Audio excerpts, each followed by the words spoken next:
Hello, MoodleMoot Africa. Martin Dougiamas here. Very excited that there's another MoodleMoot happening in Africa this year. I wish I could be there, and I'm sorry for all the conversations that I'm not able to have with you face to face. So I'm sending this video as at least as a way so you can understand some of what I've been thinking lately. Special hello to Professor Peters and the National Open University of Nigeria for hosting the event, and the whole MoodleMoot committee for their support over the years. And I'm just very happy that that we're all here and that you're enjoying the gala event at least.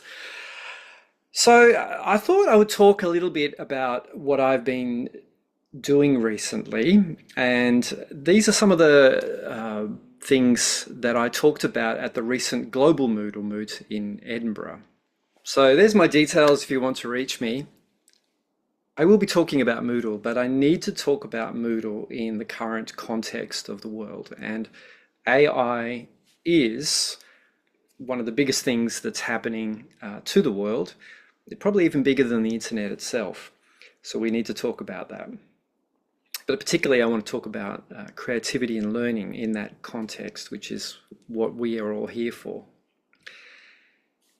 The sort of things that I've been doing, I lead the Moodle research group at Moodle now. I'm no longer the CEO, and that's a good thing because instead of dealing with management of a lot of people, I'm actually able to think and learn, and I've been doing a lot of where I started with Moodle. Moodle itself comes out of my PhD research that I did 20 to 25 years ago. So I've been learning a lot about AI. I'm spending probably 70% of my time just reading and absorbing. I'm exploring, playing with AI tools in depth, creating and prototyping. We run a community group at moodle.me/research, and you are very welcome to come and join us. We have a chat group as well. We have some projects that we've made. One is WikiRag, which is all of the Moodle docs in a form that acts like a Moodle expert. And you can download that and make your own as well. There's the GitHub address. We're also working on a Moodle bot, which is an internal agent for teamwork. And I do a lot of research reports, basically gathering what's happening in the community and giving that information to the teams at Moodle to help the product teams make decisions. And I'm doing a lot of talks to outside organizations now as well, and consulting and working with government and so on. And so it's really interesting, and it's much more where I come from and what I'm interested in than the management side, which was something I just had to do. Let's look at where we are with AI. There's a lot, obviously, of talk about AI. A lot of people just getting into AI now. This is a field I've been following for about 30 or more years, and as a computer scientist. What AI really is not really an artificial intelligence. That's a bit of misnomer. It's a worker. It has the ability to do work. You put a lot of training data into a system and you make a particular computer software that can give you output based on prompts. And that is work. So a nice way to think of it is like this. Rather than getting too distracted by consciousness and all these things, which it can certainly trick us into thinking it's doing, but it isn't. It's just doing work. And intelligences like us can also do work. And there are two main aspects to AI that gets mixed up frequently in the discussion. So one is the AI science. That is being done for decades, in fact, nearly 80 years. And that's researchers working in labs, doing experiments, sharing their information and improving the field for a long time. It seemed like it wasn't going to get there, but it was people working on it. And it's only been in the past 7 or so years with transformers and that particular model of generation that we've had a lot of the benefits we're seeing in the last few years. On the other side, you have the AI companies. Now, AI companies are structured for profit. They're for scaling, they do a lot of exploitation because they're focused on profits, and they also introduce a lot of risk. They're now companies are going back on their promises for climate change, and there's a lot of water use, a lot of energy use, and a lot of risk to society as well by rolling out these tools into the public. And that's where a lot of the bad side is happening. And let's separate those two, because AI itself is an amazing technology for getting work done. AI companies present a risk. If you look at AI capability, it is on a pretty smooth exponential curve. So we are just at the beginning of a curve that will go exponential. I'm convinced, right? This is not a light thing I'm saying. This is from a lot of looking at everything. In the future there, you could see a bunch of robots. The AI will be walking around. It'll be doing work in the real world. There's no question about that. And it will be happening in a few years. You'll start seeing robots walking around in streets.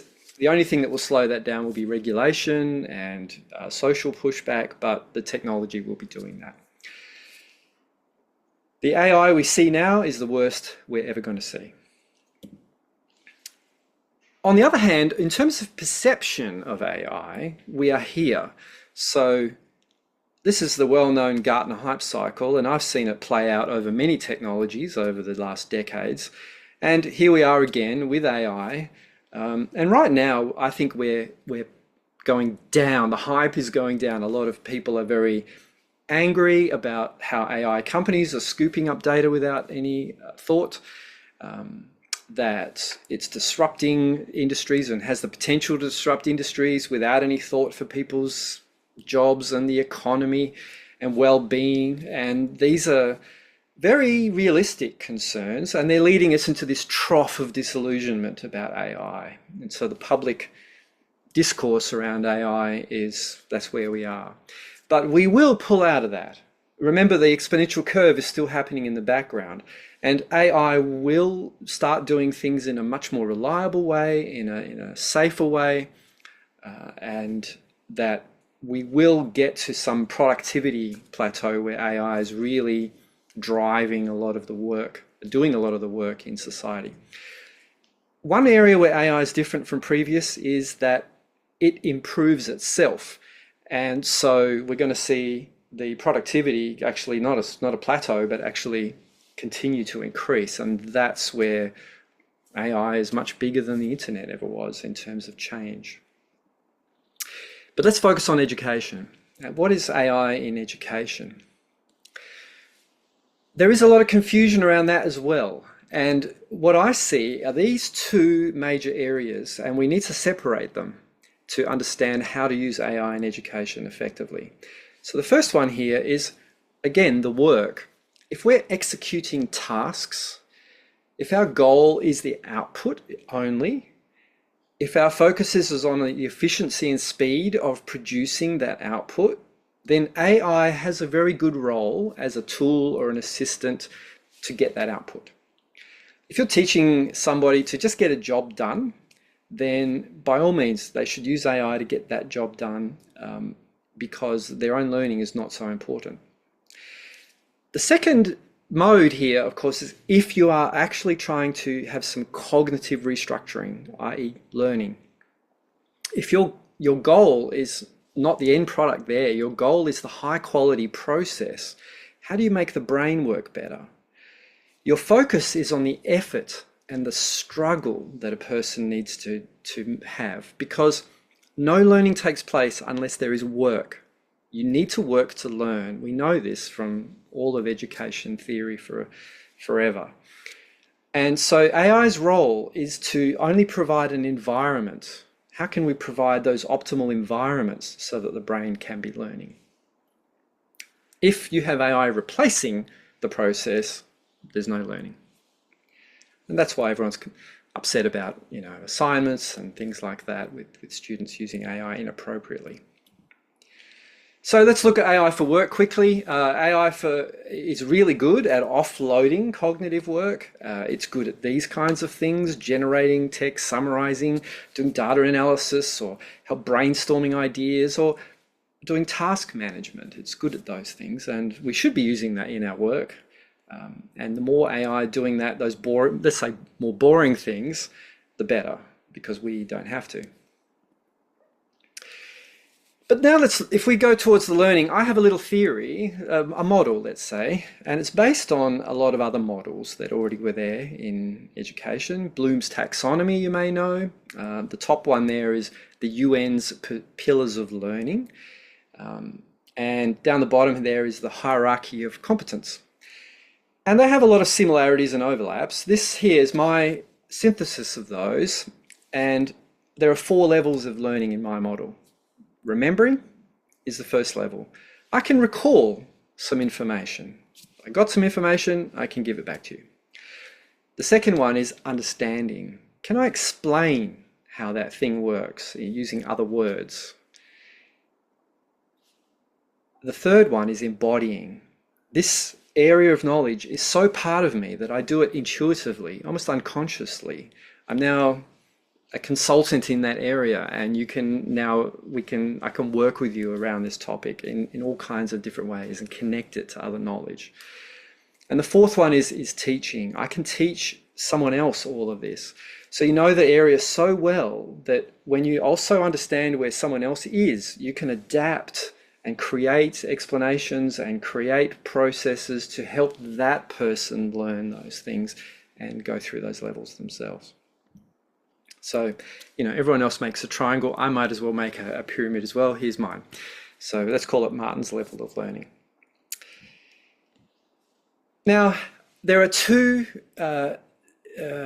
styles of learning here that also I want to talk about. Passive learning is what we used to talk about as transmission. It's mostly remembering only. If you are just looking at a lecture or watching a video, you're mostly going to just remember some things from that, and only a few of the things that you saw too. If you use AI to generate those things, it bypasses the friction that you need to learn. So just seeing, if you ask an AI for a description about something or a video about something and you watch it, there's not much friction. You just kind of watch it and you're entertained perhaps, but you're not going to do the work to remember and learn. What we want to see mostly, and I've always talked about this in Moodle, is active learning. And that's where you're actively working with that knowledge. And that's how you get the understanding and the embodying levels. And in neuroscience, they call that desirable difficulty, where it's actually hard. There's something you have to do. You have to interact. You have to speak. You have to write. You have to create a representation of your knowledge in a repetitive way with feedback. That's how you have active learning. And now I just want to talk about how do you get from understanding to embodying, right? That higher level. So understanding is knowing perhaps why is it healthy to eat fresh vegetables, right? The reasons.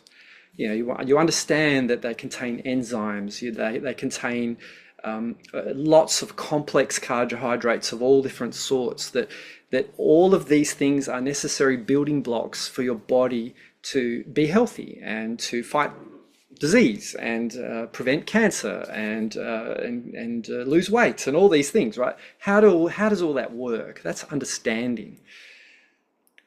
Now, you may know all that, but you might be stressed and you go to your kitchen and you grab some unhealthy food because I just want that right now, and you don't really connect the knowledge to your being.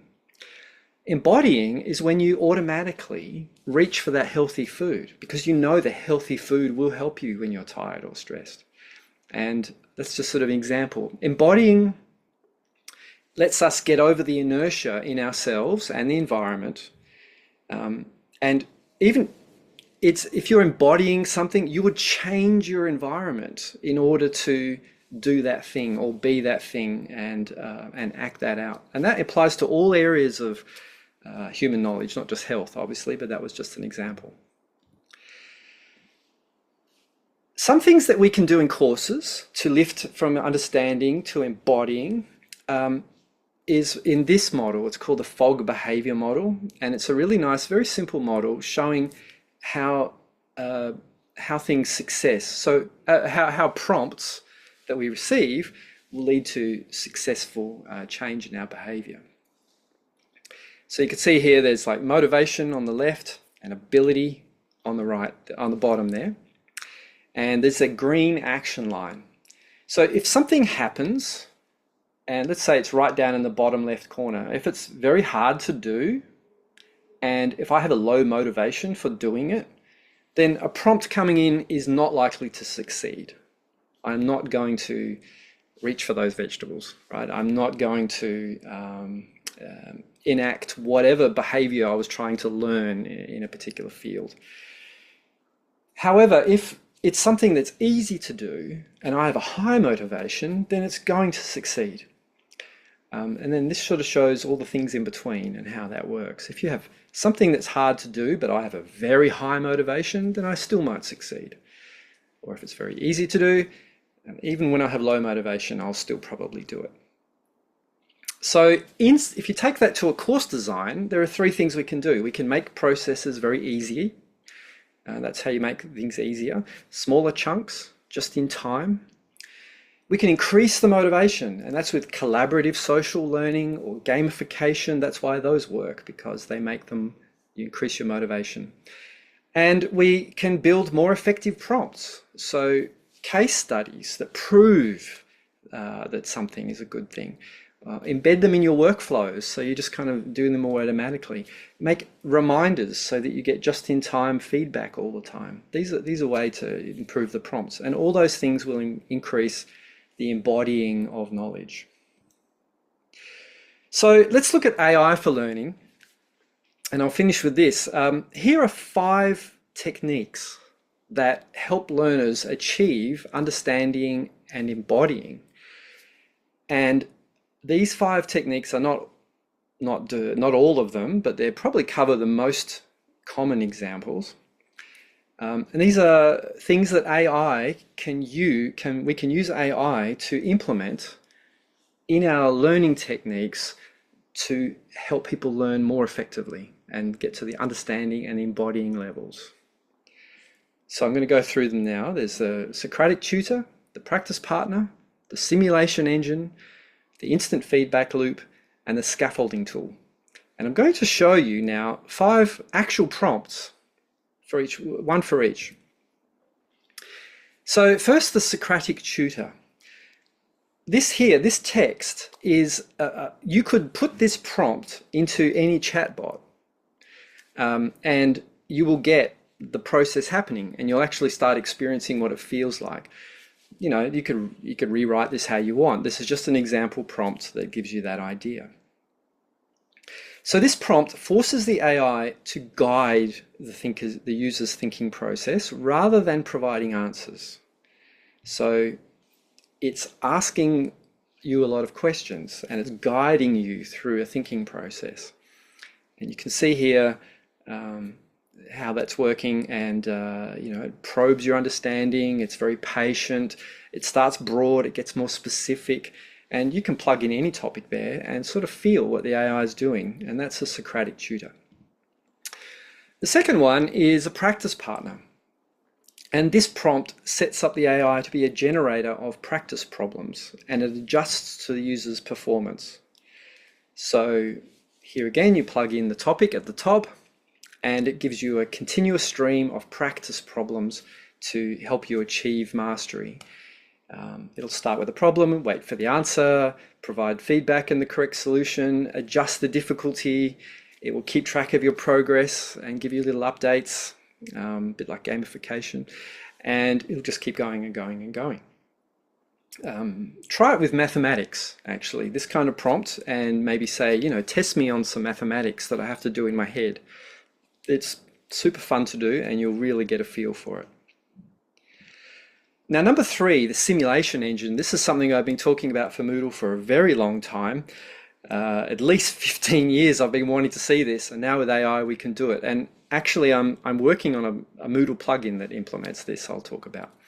So this basically implements a simulation of a particular scenario where you, as the learner, play a role, and AI plays all the other roles. And now you get to practice applying your skills in a dynamic context. Now you have to, for each particular simulation, you need to have a new prompt that explains all the roles and what the rules are. But you can see that, whatever you're trying to learn, in this case, you're learning to be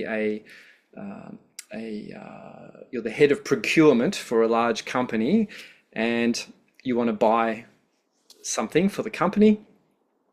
And oh, sorry, no, you're the user, you're the salesperson trying to sell to that person at the company.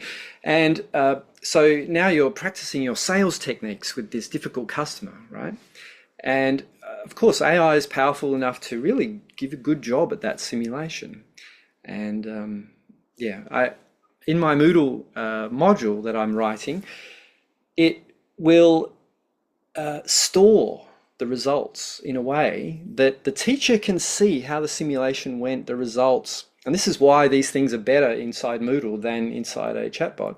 We can actually use the Moodle tools like databases and other modules to give a richer experience than a chatbot can alone, because that's just a bunch of text, right, scrolling by, whereas in Moodle we have a much richer environment. The fourth one is an instant feedback loop. It positions the AI as a kind of coach, and it improves the work without doing it for them. So the pattern is basically the student gives the AI something to look at, you get constructive feedback on improving it, then you, the learner, has to rewrite it or recreate that and respond to the feedback, feed it back, and it goes around in a loop. And number 5 is a scaffolding tool, where basically you have a complex scenario where there is a lot of work to do to move forward. You get the AI doing the low-level stuff, so maybe analyzing and interpreting data, while you position the user, the learner, at a particular level where they need to be working and learning at. So they may be like a business analyst, and they get to practice a real analysis of a business, but they're not expected to go off and generate all the spreadsheets and all the low-level data collection and so on. The AI can do that for them, and that lets them work at this high level. And so that's another example. Now, if we implement these kinds of tools in Moodle, Moodle's going to go, it's going to improve rapidly. The current setup in Moodle is we have an AI subsystem which handles the admin of AI. So you plug in language models to the AI subsystem, and then on top of that we can write AI-based plugins and features that use the LLMs from the subsystem. That means the admin of Moodle is simplified because all the control and connections and security of particular language models. And let's remember that we don't have to use the companies. We can use the open source AI as well and run it locally. We don't need to send all our data off to the US companies, and we shouldn't. That's my recommendation, is to keep it local whenever you can and own your own infrastructure. It's the same as Moodle has always been. So on top of that, we can all build our own plugins and features. And the best part is AI is now enabling all of us to build great software. We can write Moodle plugins using AI tools. AI tools can help us create these new features. All we need to do is apply theory like I've been talking about and create them and share them in the community. So this is a process we should be doing, and let's do it with a research approach, okay? Let's build these things locally. Start with small scale qualitative studies, little groups. Ensure the tool is usable and pedagogically sound. Then build it in code. Use the AI subsystem. Use AI to build it if you need to. Make Moodle plugins. And then measure and prove. So if we conduct rigorous A/B testing, the gold standard in research is randomized controlled trials. That will prove whether something works better or not. And that will help us show that for short-term learning and engagement, that yes, this new method works better than the old method. And then something that's usually missing from educational research, again, for many years I've been complaining that we don't see long-term long-term results about how education has worked. We don't see studies saying, oh, we went back to those students a year later to see if they were doing better in the year 3 and 4 of the course. Or maybe now they're in the workplace. Are they getting better jobs, right? That's how we truly understand whether we've improved learning through better techniques. And then if you have done all this and you share it with the Moodle community, then we all benefit.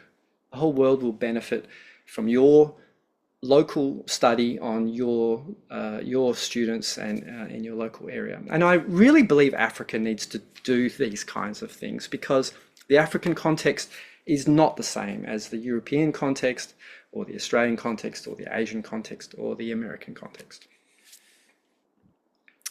So to summarize, look, work and learning. Yes, let's use AI to offload cognition when it's about work. We shouldn't be doing boring jobs. Let's get the AI doing that. That frees us up to be learners, to be creative. Let's use AI to provoke our cognition and improve us so we can all grow. We should all be growing as individuals and trying to be higher and higher level beings, right? So thank you very much for listening. I hope that was interesting for you, and I hope you have a great conference. If you need to reach out to me, here's my details, and it's been lovely to have the opportunity to talk with you. And hopefully I'll see you in person at next year's MoodleMoot. Thank you.